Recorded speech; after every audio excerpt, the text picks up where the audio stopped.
Hello everyone, welcome to my channel WiFi to Li-Fi.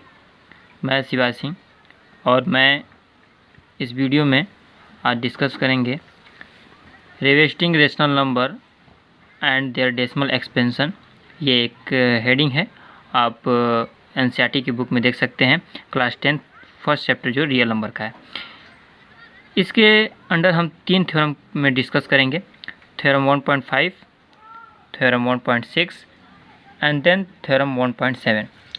ये तीनों जो थ्योरम है एक दूसरे से रिलेट करते हैं, इसीलिए हम ये तीनों थ्योरम एक ही वीडियो में इसी वीडियो में डिस्कस करेंगे। तो स्टार्ट करते हैं।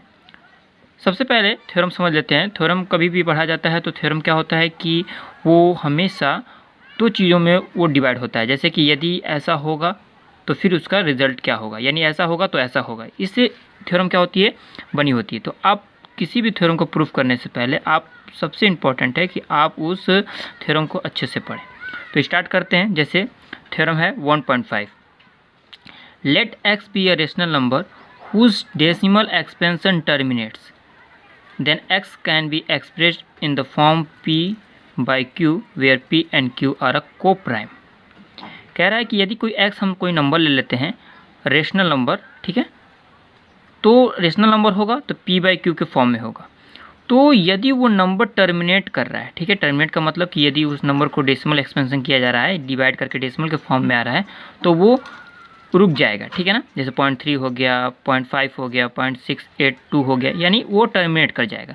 तो यदि वो टर्मिनेट कर जाता है तो हम उस p बाई क्यू के फॉर्म में जो लिखे थे नंबर, उस q को हम किस फॉर्म में लिख सकते हैं, आगे लिखा हुआ है, the prime factorisation of q is of the form 2 raise to the power n and 5 raise to the power m। इन दोनों क्या है, रिलेशन क्या है दोनों के बीच में, मल्टीप्लिकेशन का है, ठीक है। Where n m are a non negative integer. Non negative integer मतलब पॉजिटिव इंटीजर। तो हम एग्जांपल से समझेंगे इसको। जैसे मान लीजिए कि हम यहाँ पे एग्जांपल ले लेते हैं 33/100। ये क्या है, हमने कोई नंबर ले लिया जो एक रेशनल नंबर है, इसलिए हमने क्या किया है, इसको p बाई क्यू के फॉर्म में लिया हुआ है, p बाई क्यू, ठीक है। तो यदि इसको हम डिवाइड करेंगे तो हमको मालूम है, जैसे डिवाइड करेंगे तो 0.33 आंसर आएगा। तो ये जो x की वैल्यू थी वो क्या कर रही है, टर्मिनेट कर रही है। इसका मतलब कि जो ये q के फॉर्म, जो q का नंबर है, q क्या है, 100 है, q की जगह पर क्या लिखा है, 100। तो ये जो q होगा उसको हम इस फॉर्म में लिख सकते हैं। देखते हैं क्या लिख सकते हैं हम। 33/100 को हम लिख सकते हैं 33/2 इंटू 2 इंटू 5 इंटू 5, और इसको शॉर्ट फॉर्म में लिख लेते हैं, पावर के फॉर्म में 33/2 स्क्वायर मल्टीप्लाई बाई 5 स्क्वायर लिखा जा सकता है। तो हमने क्या देखा कि यदि कोई नंबर टर्मिनेट हो रहा है तो उस जो q नंबर है, जो q है, उसे हम इस फॉर्म में लिख सकते हैं। हमने एग्जाम्पल से इसे क्लियर कर दिया होगा। आई होप आपको ये वीडियो पसंद आ रहा होगा। वीडियो पसंद आ रहा है तो आप इसे लाइक करें, कमेंट करें, शेयर करें और सब्सक्राइब करना ना भूलें। आगे चलते हैं। आगे क्या है, थ्योरम 1.6। थ्योरम 1.6 क्या है, टोटली अपोजिट है थ्योरम नंबर 1.5 का। यदि ये आपको क्लियर हो गया तो ये क्लियर हो जाएगा। देखते हैं थ्योरम कहता क्या है। Let x is equal to p by q be a rational number such that the prime factorization of q is of the form 2 power n multiply with 5 raised to the power m where n m are a non-negative integer।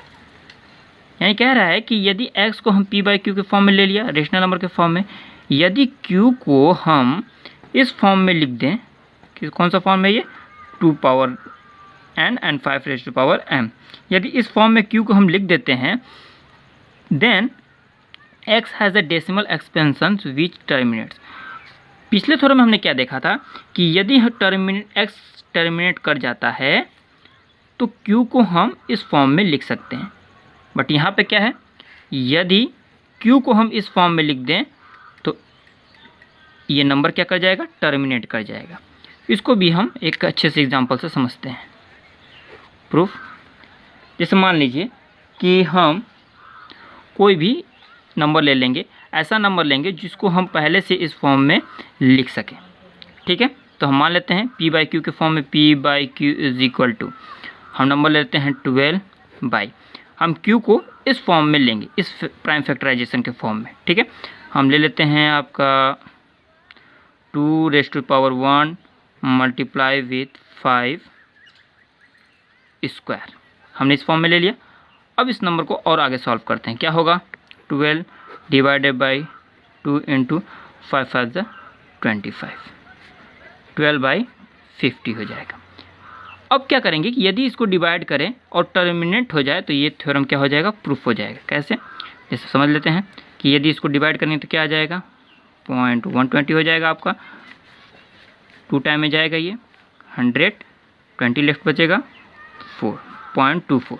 ठीक है, तो हमने देखा कि यदि हमने p by Q का कोई नंबर है और q को इस फॉर्म में अगर ले लेते हैं 2 और 5 के एक्सपेंशन में, तो क्या हमको देखने को मिलेगा कि जो उसका डेसिमल एक्सपेंशन होगा वो क्या होगा, टर्मिनेट करेगा।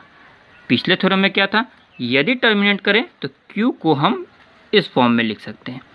इसमें क्या है, यदि q को हम इस फॉर्म में लिख देते हैं तो क्या करेगा, टर्मिनेट करेगा, जस्ट उसका अपोजिट है। लास्ट थ्योरम है, इसी से थोड़ा बहुत रिलेट करता है, पढ़ लेते हैं इसे भी।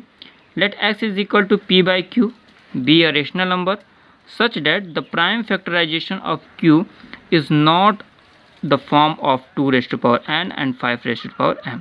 यदि हम p बाई क्यू में कोई नंबर लेते हैं और q को इस फॉर्म में नहीं लिख सकते, लिखा है is not of the form this one, यानी इस फॉर्म में हम यदि नहीं लिख पाते हैं देन क्या होगा आपका, where n m r non negative है यानी positive integer, then x has a decimal expansion which is non terminating repeating recurring. यानी यदि हम x को p बाई क्यू के फॉर्म में कोई नंबर लेते हैं और q को इस फॉर्म में नहीं लिख पाते हैं तो x भी क्या करेगा, टर्मिनेट नहीं करेगा, नॉन टर्मिनेटिंग है। एग्जाम्पल से समझते हैं इसको, क्या है, यदि हम p बाई क्यू, ठीक है, q की वैल्यू क्या होगी, 0 नहीं होनी चाहिए, ये तो हमारी रेशनल नंबर की प्रॉपर्टी होती है। तो क्या करेंगे, 1/3 का हम एग्जांपल लेते हैं। 1/3 क्या है, p बाई क्यू के फॉर्म में लिख दिया, लेकिन q को हमने ध्यान देंगे इधर, q जो है वो 2 और 5 के फॉर्म में नहीं लिखा गया है। इसका मतलब ये क्या होगा, ये टर्मिनेट नहीं करेगा, नॉन टर्मिनेटिंग होगा। नॉन टर्मिनेट का मतलब ये इसका जो डेसिमल एक्सपेंशन होगा वो बार के फॉर्म में आएगा। जैसे समझ लेते हैं, इसको डिवाइड करेंगे क्या आएगा 0.33 एंड सो ऑन। इसको हम क्या लिख सकते हैं बार के फॉर्म में, 0.3 बार। आई होप ये तीनों थ्योरम आपको क्लियर हो गया होगा। कोई भी डाउट हो तो आप कमेंट में पूछ सकते हैं। Thanks for watching, visit again.